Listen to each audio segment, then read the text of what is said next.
The COVID-19 pandemic has brought many challenges to the doorsteps of many developing countries like St. Lucia.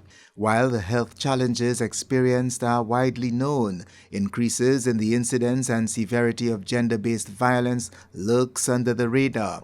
As a response measure, the United Nations Population Fund, the Unfpa, assisted 6 Caribbean countries, including St. Lucia, to develop and strengthen gender-based violence referral pathways to ensure that survivors have access to professional service delivery, accurate and up-to-date information, and timely referrals in and out of emergencies. St. Lucia's Director of Gender Relations, Janie Joseph, says the referral pathways launched virtually last week will strengthen the strategies already adopted to combat gender-based violence on the island.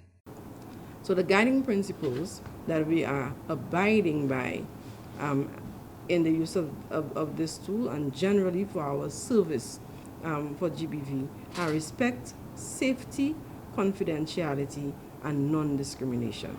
These principles guide the survivor-centered approach, and all sectors that engage in services for gender-based violence are expected to abide by those principles. And as we saw a little earlier on, since anybody can be a victim of gender-based violence, we must also remember that sometimes those victims are children. The accomplishment of the GBV referral pathways follows intensive work done on the island in collaboration with the UNFPA in mapping gender-based violence services among 27 service provider agencies across 7 service sectors in St. Lucia, including health, mental health and psychosocial support, shelter, child protection, security, protection against sexual exploitation and abuse, and holistic GBV support including case management.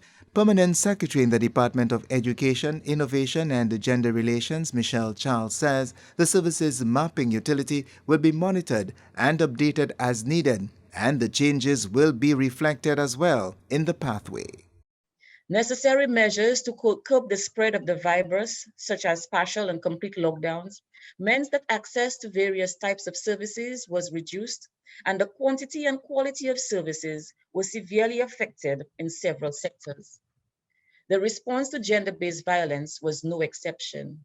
Sadly, survivors of GBV were not always aware of where they needed to go to for help, and even service providers were unsure how to refer their clients to required services. UNFPA Representative Denise Blackstock says the organization truly appreciates the long-standing partnership with all stakeholders in developing the referral pathways for the island and reassured the Gender Relations Department and supportive agencies to the plight of victims of gender-based violence. We congratulate the Department of Gender Relations and the Interagency Committee on this significant milestone, recognizing the tireless efforts that have gone into this process since 2020. It's been a very long road and we're very happy to be at this point. The referral pathways, as pointed out by the PS, will complement the package of essential services for women and girls, survivors of violence, that was launched earlier this year, and the ongoing work of the department to ensure that women and girls have access to integrated, multi-sectoral and survivor-centered GBV services, including during disasters. The gender-based violence referral pathways includes a training component in the use of the tool by GBV focal points and the caseworkers. The goal is for the tool to be utilized by response agencies in St. Lucia as of August 1st, 2021. From the Communications Unit of the Ministry of Education, Innovation, Gender Relations and Sustainable Development, I am Chris Satney reporting.